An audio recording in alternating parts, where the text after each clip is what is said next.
प्रश्न है कि संत कबीर कैसे वैराग्य को प्राप्त हुए। उनके अंदर कैसे धन की आकांक्षा ही नहीं रही।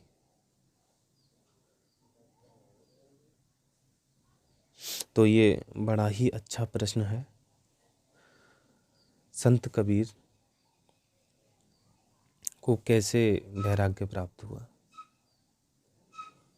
देखिए, राजा महाराजाओं का तो हमें समझ में आता है कि वैराग्य हो जाए, लेकिन कबीरदास जी की बड़ी ही अद्भुत कहानी है। महावीर जैसे ये राजकुमार थे, गौतम बुद्ध ये सभी राजघराने से थे। तो राजघराने से कोई सन्यासी हो जाए तो इतनी अचंभव की बात नहीं होती। हो सकता है, क्योंकि जिसको सब कुछ ही मिला हुआ है, जिसको धन संपदा सब कुछ मिली हुई हो, फिर उसे दिख जाए कि हाँ इसमें कुछ मिल ही नहीं रहा। और जिसके पास कुछ भी नहीं है वो कैसे देखे कि इसमें कुछ नहीं है। क्योंकि अक्सर हमारे पास जो नहीं होता उसके लिए हम ज़्यादा भागते हैं। उसके लिए ही जीवन की सारी दौड़ है। जो हमारे पास मौजूद नहीं है उसमें रस लेना, जो हमारे पास मौजूद है उसकी व्यर्थता हो जाना। जब तक कोई वस्तु हम जैसे लेते हैं उसकी वैल्यू जब तक ही रहती है जब तक हमारे पास नहीं आती। जब हमारे पास आ गई, जब हमने खरीद ली, उसकी वैल्यू खत्म। संसार की दौड़ ही इसी में है पूरे की, कि कुछ लाया जाए, कुछ मिले, कुछ धन इकट्ठा किया जाए।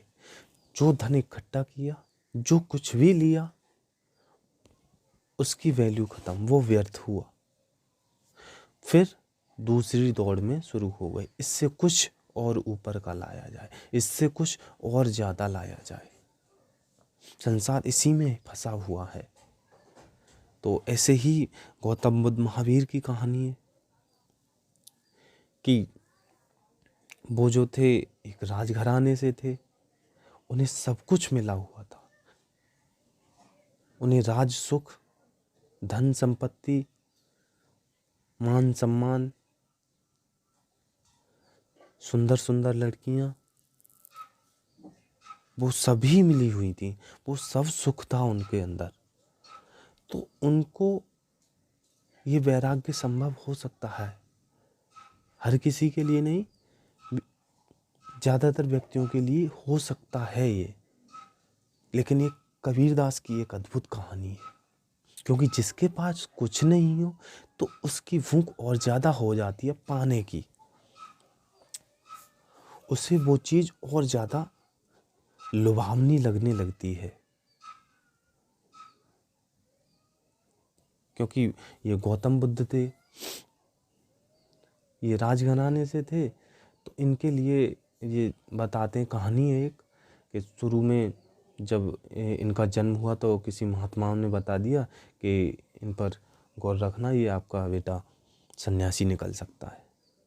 तो कहानी है, मैं नहीं जानता। तो उनके पिता जो थे उन पर कुछ ज़्यादा गौर देने लगे, उन्हें माया में ज़्यादा लिप्त करने लगे। उनके लिए सुंदर सुंदर कन्याओं का नृत्य रात को दिखाना और राज्य के कार्य वालों को ज़्यादा दिखाना, उसमें उन्हें मन बटाना चाहते थे। तो ये कहानी है, मैं जानता नहीं, लेकिन सुनिए। तो एक दिन ऐसे ही नृत्य चल रहा था, रात का समय था, और नृत्य होते होते शराब बजी भी रही होगी, होते होते सभी ने पी होगी, शायद गौतम बुद्ध ने भी पी हो, कहानी है। तो सभी सो गए वहीं के वहीं पर। सोने के बाद करीब रात आधी हो चुकी थी। सिद्धार्थ गौतम की आँख खुली। उन्होंने सभी को देखा, आंखें फटी की फटी रह गईं। उन्होंने देखा कि जो शाम के समय में बड़ी ही आकर्षक लग रही थीं स्त्रियां, बड़ी ही मोहित करने वाली लग रही थीं, वो बिल्कुल बेस्वरूप लग रही हैं, बिल्कुल कुरूप जैसी लग रही हैं। किसी की लार निकल रही है, किसी के बाल इधर उधर हो गए हैं, किसी ने जो मुंह पे पोत रखा है वो सारा बिगड़ गया है, किसी का काजल बह रहा है, कोई किसी ने उल्टी कर दी है तो वो अपनी उल्टी में ही पड़ी हुई है। तो सिद्धार्थ गौतम ने देखा, एकदम चकित रह गए कि ये है शरीर की सच्चाई, ये है शरीर का सुख, ये है राज सुख, नहीं चाहिए। तो उन्होंने तय कर लिया मुझे यहाँ से जाना ही होगा। तो वो रात को वहाँ से जा रहे थे तो उनके मन में विचार आया कि उनका एक बेटा था और पत्नी थी, उनसे मिलके जाया जाए। फिर उन्होंने सोचा कि कहीं माया में मोहित फिर नहीं हो जाऊं, फिर वो उनको भी देखे बिना चले गए। तो उनको यहाँ से हमें समझ में आता है तो उनको यहाँ से वैराग्य हो गया, क्योंकि उनके लिए वो चीज़ें सब उपलब्ध थी तो उन्होंने आसानी से उन चीज़ों को देख लिया। लेकिन कबीरदास के लिए तो कुछ भी उपलब्ध नहीं था। वो कैसे प्राप्त हुए? गौतम बुद्ध होना इतनी कठिन बात नहीं है जितनी कबीरदास होना। कबीरदास एक अद्भुत प्राणी थे, क्योंकि हमारे पास, मैंने पहले भी बता दिया, जो चीज़ नहीं होती है उसको उस चीज़ की ज़्यादा चाहत रहती है। पैसे वाले को, धन संपत्ति वाले को हो सकता है कि उसे समझ में आ जाए कि पैसे की इतनी वैल्यू नहीं है, लेकिन जो बिल्कुल ही गरीब है वो कैसे समझ सके, वो उसके समझ में कैसे आएगा। तो ऐसे ही कबीरदास की कहानी है, क्योंकि आपने देखा भी है जो चीज़ हमें नहीं दिखती, आंखें उनको ज़्यादा देखने की कोशिश करती हैं। आपने कभी दिमाग लगाया है, आपने कभी सोचा है कि हम स्त्रियों को देखते हैं, उनके कौन से अंगों को ज़्यादा देखते हैं, उनके कौन से अंगों को हमारी आंखें ज़्यादा देखती हैं, ऑटोमेटिक ही हमारी नज़र ही उस पर पड़ती है। स्त्री के जो अंग होते हैं, जो उनको ज़्यादा संभाल के, मतलब दबा करके रखा जाता है, उन्हीं की ओर हमारी आंखें ज़्यादा जाती हैं, उनकी तरफ ही हम ज़्यादा देखते हैं।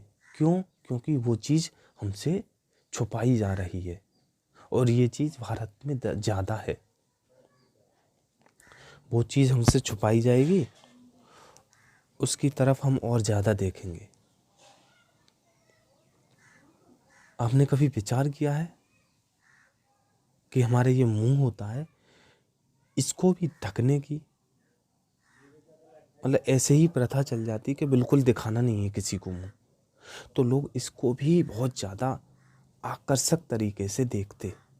क्यों? क्योंकि वो चीज़ छुपा करके रखी है, छुपा करके रखी है तो इंसान सोचता है पता नहीं क्या है इसमें, इसके अंदर क्या है, उसके अंदर को खोजने की ज़्यादा चाहत रहती है। अगर हाथों की उंगलियों को भी छुपा करके रखा जाता, ये एक ऐसी ही प्रथा है जैसे शरीर को छुपाने की, वैसे अगर हाथों की उंगलियों को भी अगर छुपाया जाता तो इंसान इसके प्रति भी आकर्षक रहता। क्यों? क्योंकि इनको छुपाया गया है, न जाने इनके अंदर क्या है। ऐसे ही शरीर के अंगों को जिनको छुपाया जाता है उनके अंदर कुछ नहीं है। जैसे हमारे हाथ हैं, जैसे हमारा मुंह है, वैसे ही वही वो अंग हैं, कुछ खास नहीं है। तो ऐसे ही कबीरदास जी की बड़ी ही वीरता भरी कहानी, बड़ी ही अद्भुत कहानी है। क्यों? क्योंकि उनके पास कुछ नहीं था, फिर भी उनकी कोई चाहत नहीं थी, उनकी फिर भी कोई अभिलाषा नहीं थी। बात आ रही है समझ में?